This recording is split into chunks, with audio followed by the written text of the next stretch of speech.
Hello મિત્રો, તમારા બધાનું સ્વાગત છે મારી યુટ્યુબ ચેનલમાં. લાસ્ટ વિડીયોમાં કીધું હતું એમ કે આપણે દર રવિવારે મળશું, તો હું વ્લોગ બનાવવા માટે ઘરેથી ગાડીની ચાવી લઈને નીકળી ગયો. અમે બધા મિત્રોએ નક્કી કર્યું હતું કે સોનલધામ મરડા દર્શન કરવા માટે જશું. ગ્રુપમાં એક કરતો તો હોય જ, જે પહેલા ના પડે એન્ડ ટાઈમે નીકળ્યો ટાઈમે કોલ આવ્યો એનો, ભાઈ મારે પણ આવવું છે. પાછા ભાઈ ત્યાર તો થયા ન હોય, એની રાહ જોવાની, ત્યાર થાય પછી આપણે એને તેડવા જવાનું, ત્યારે એ આવે.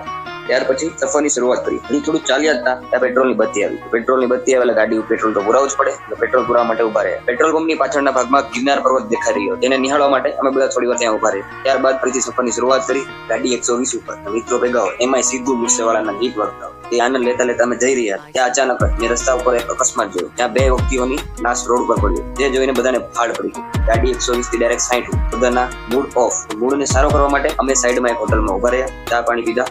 અડધી કલાકના બ્રેક બાદ ફરી નદીઓ અને પહાડો જંગલો જોઈને અમે અમારા ડેસ્ટિનેશન ઉપર સોનલધામ મરડા પહોંચી ગયા. મરડા પહોંચી સૌપ્રથમ તો માતાજીના દર્શન કર્યા, પછી ત્યાંના આંગણમાં બેઠા, શાંતિનો આનંદ લીધો. ત્યાં